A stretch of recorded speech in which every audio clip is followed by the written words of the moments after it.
Hello, book lovers, and thanks for listening. I post new chapters every week. If you like my work, please remember to like and subscribe to help me build my channel. The Stillwater Girls by Minka Kent. Narrated by Jennifer Schafer. Chapter 45. Wren.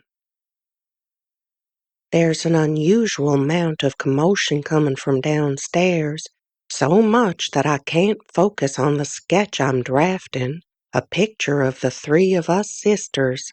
I want to give it to Sage before she goes to her new home in Vermont in a few weeks. Placing my pencil down, I make my way to the top of the stairs.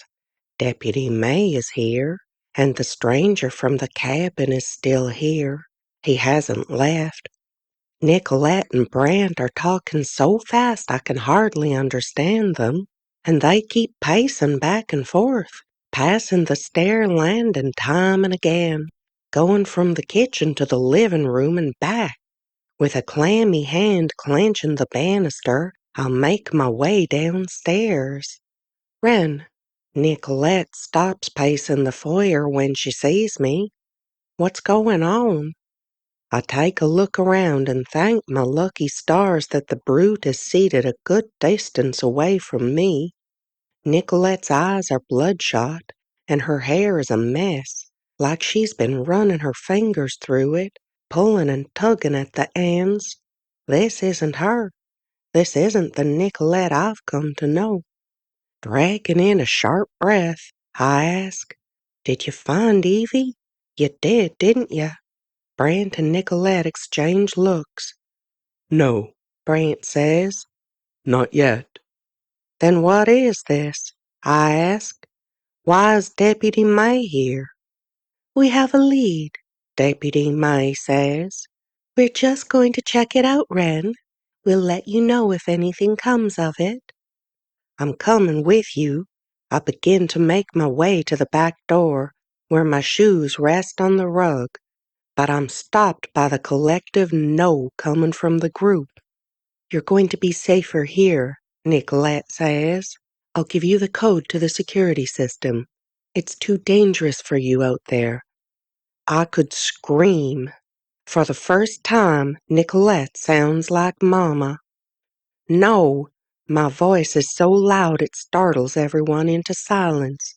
"She's my sister. I'm coming with you." "Wren, it's not a good idea. I'm sorry, but the deputy begins to say, only I won't hear it. "I'm going with you," I say, each word spoken through gritted teeth. "You're not leaving me behind. I don't care how unsafe you think it is.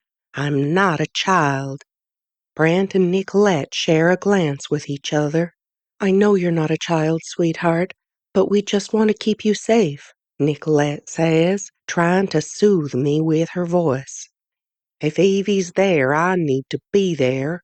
I've never talked back to Nicolette or disrespected her wishes in her home, but I refuse to be kept from my sister. She's going to want to see a familiar face, don't you think?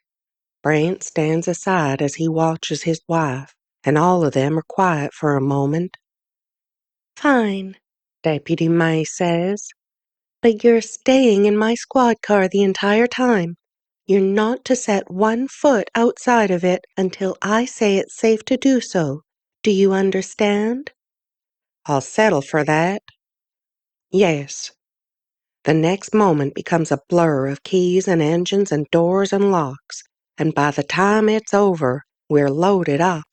Me with May, and Brant driving Nicolette and the man whom I've learned is named Chuck. The early evening moon paints the sky in beautiful shades of deep blue with puffy white clouds still visible in the dark, but all I can focus on is the steady hum the car makes against the gray road. 10 minutes later, we're parked in front of a blue house that's long and skinny, with white metal around the bottom. There's no garage, no vehicle of any kind sitting outside, just a shed and a small wooden porch by the door on the side. May radios for backup before climbing out of the car. "Remember, stay here," she tells me before shutting the door. With her hand on her belt, she approaches the rotten wood porch, climbs the steps, and then raps on the door.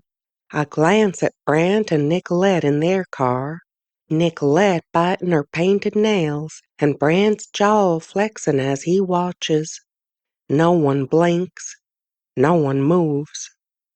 A moment later, May steps away, heading to the Gideon's car. I can't make out what's being said, but I don't need to. Her furrowed brow and downturned lips say it all.